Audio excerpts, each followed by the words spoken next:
जैसा अभी बताया गया कि हमारे मुल्क में बकरीद आई, रमज़ान आया, बस शुरू हो गए अज़ां पे तकलीफ़, नमाज पे तकलीफ़। आखिर क्या हो गया तुम लोगों को? अंग्रेज़ों से जब लड़ रहे थे तो यही मस्जिदों में ठहर कर उलमाए कराम ने जिहाद का फतवा दिया था अंग्रेज़ों के ख़िलाफ़। अल्लामा फजल हक खैराबादी रहमतुल्लाह अलैह, अल्लामा काफ़ी रहमतुल्लाह अलैह, ऐसे सौों हज़ारों उलमाओं ने अपनी जानों को कुर्बान कर दिया। आज तुम हमको बोल रहे हैं अज़ां पे ये मसला, नमाज पे मसला। अच्छा, वो जो यात्रा चलती उत्तराखंड से दिल्ली तक पूरी रोड ब्लॉक हो जाती, उस पर कोई तकलीफ नहीं है आपको? बीच में पंडाल डाल देते, उस पर कोई तकलीफ नहीं है आपको? ये बात सच है। नमाज होती रोड पे कितनी देर होती भाई मेरे?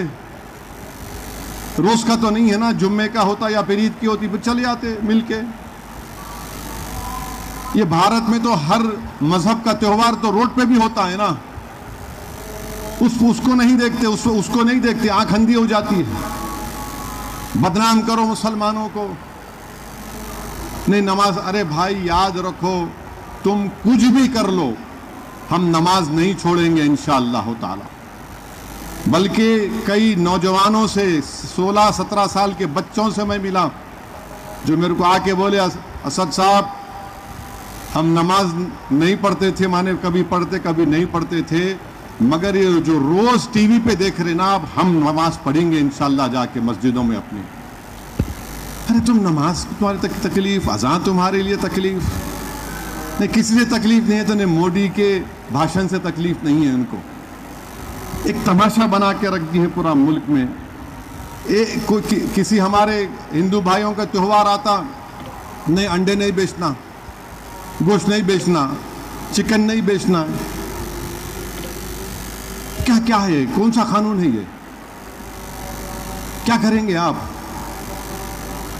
हर चीज को अगर आप एतराज करेंगे, अच्छा फिर मस्जिद के सामने आके कई मुल्क में डीजे लगाते, उसमें गाली रहती मुसलमानों को, मुल्ला ये फुला वो गाने चलते, उस पर किसी को एतराज नहीं है। इस किसी को एतराज नहीं है। आपको सिर्फ नफरत है तो बस मुसलमानों से है, और आपकी नफरत ये साफ जाहिर कर रही है कि आप इस मजहब के मानने वालों को दबाना चाहते हैं, मार्जिनलाइज करना चाहते हैं, उनको सेकंड डिग्री का सिटीजन बनाना चाहते हैं। याद रखो, भारत में बाइज्जत तरीके से अल्हम्दुलिल्लाह 18-19 करोड़ मुसलमान रहते हैं और इंशाअल्लाह ताला रहते रहेंगे। तुर्कमान गेट पर खत्लो गारत गिरी हुई थी तो हमारे हौसले पस्त नहीं हुए। मलियाना हाशिमपुरा हुआ, मारकर हमारी लाशों को नदी के किनारे फेंक दिया गया तो हम नहीं खत्म हुए। दिल्ली का मैसेकर आसाम में हुआ, करीब 10,000 लोग मारे गए, हम मरे नहीं, हम जिंदा रहे। ये चीजें मत करो आप। और ये क्यों की जा रही है बता रहा हूं आपको मैं। 22 लाख बच्चे नीट का एग्जाम लिखे, पेपर लीक हो गया, कैंसल हो गया, तो बजाय उन बच्चों की तकलीफ को दिखाने के, ये जो टीवी पर 6 बजे 9 बजे और 10 बजे जो बैठते हैं, इनको लगा कि नहीं हुकूमत मोदी की है, मोदी को नहीं दिखाना। उन 22 लाख बच्चे जिनके माँ बाप कम से कम 2-2 लाख रुपए खाली कोचिंग सेंटर पर कर्जे लेकर अपने बच्चों को पढ़ाते हैं, उनकी तकलीफ को नहीं दिखाना। ये दिखा दो, मुसलमान को दिखा दो, देखो रोड पे आ गया, देखो अज़ां तक तकलीफ हो रही है, देखो गोश्त खाने से तकलीफ हो रही है। अरे तुम इस देश से मोहब्बत करते हैं, नफरत करते, बताओ हमको। कोई जाने वाला नहीं है, अब दूसरी हिजरत नहीं होंगी इंशाअल्लाह ताला। आप खत्म करना चाह रहे तो आपके इख्तियार में है, आप अगर जालिम बनना चाह रहे तो जालिम बनो, मगर हम जाने वाले नहीं है यहां से। अब ये मुल्क हमारा है और हमारा रहेगा इंशाअल्लाह ताला।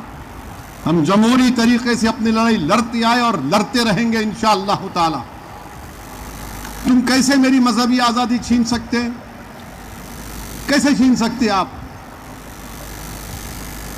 खाली अज़ां की आवाज से तकलीफ, लफ्ज़ मुसलमान से तकलीफ, कितनी नफरत करोगे?